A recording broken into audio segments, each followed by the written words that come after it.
Ayan na guys, part 2. Thank you for your waiting. Thank you. Ayan, nag-inutos ka rin ang hobby. Ayan, at saka mahaba-haba na rin yun. Next, Okay. Sisi Dora. Yeah. Sisi Cousin Dora. So, natapos na tayo.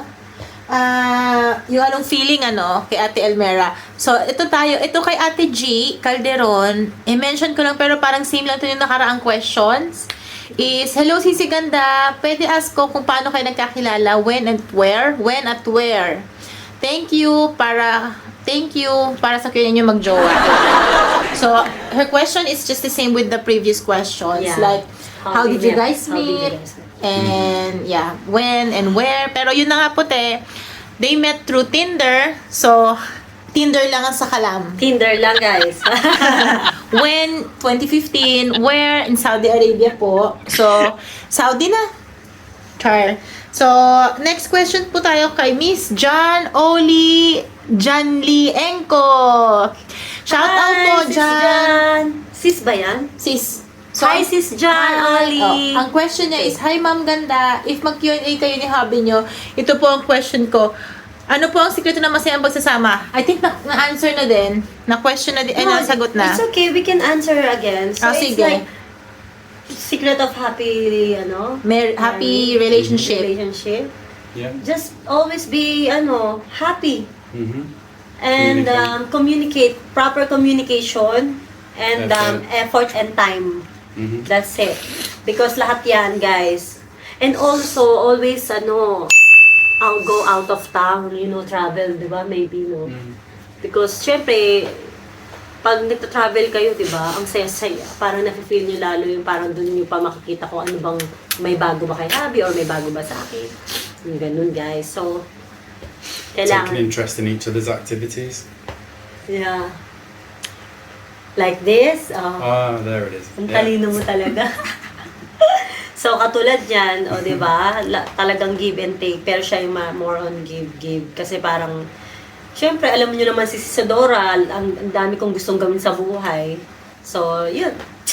Thank you for question. Thank you for that, Ate John Oli. So, next question po tayo kay Miss Julie Peralta Pagya. Hi, Sis Julie! Peralta, shout out! Sending my love, mga marites, sisi ko. Anong klaseng pandiligaw panunuyong ginawa sa'yo ni hubby mo para mapasagot mo siya ng matamis mong oo? Ow!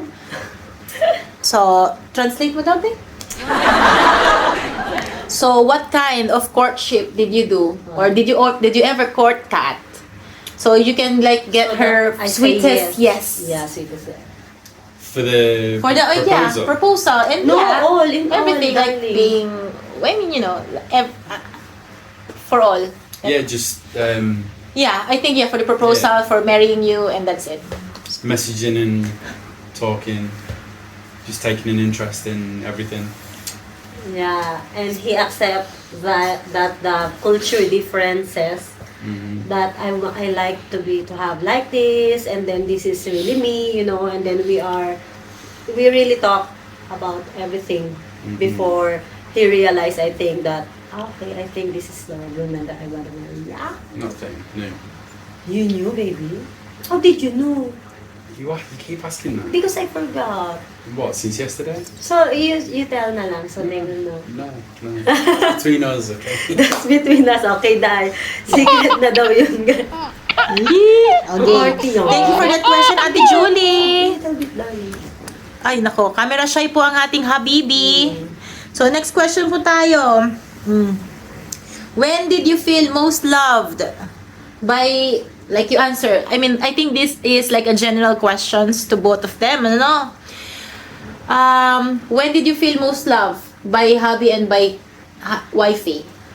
You answer first. Or you answer first. Whoever you, ikaw, bahala kayo. I feel most loved in Plan the wedding or? no, in general. Not about yeah. When you plan the wedding and all it cost by you, you pay it, charot. No, it is like every time he cook for me. That is now in present. That is the most I feel love and more kilig. Kasi guys, hindi naman lahat ng lalaki, not all men can cook. and can put effort, especially like cooking for example, cooking Filipino foods that he don't know. So he will really search, or actually he bought a book that a lot of like Asian dishes like soup, because I love soup, sinigang, tom yum, lahat.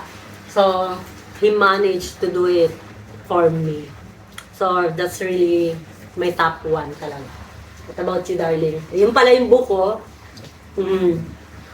Ikaw, baby. You?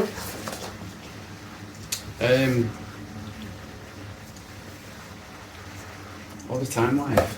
What? Just like, I don't know, when you stare at me. Really? Yeah, when you are being, the Klingon one, the koala. Are you like? Yeah. Oh, love.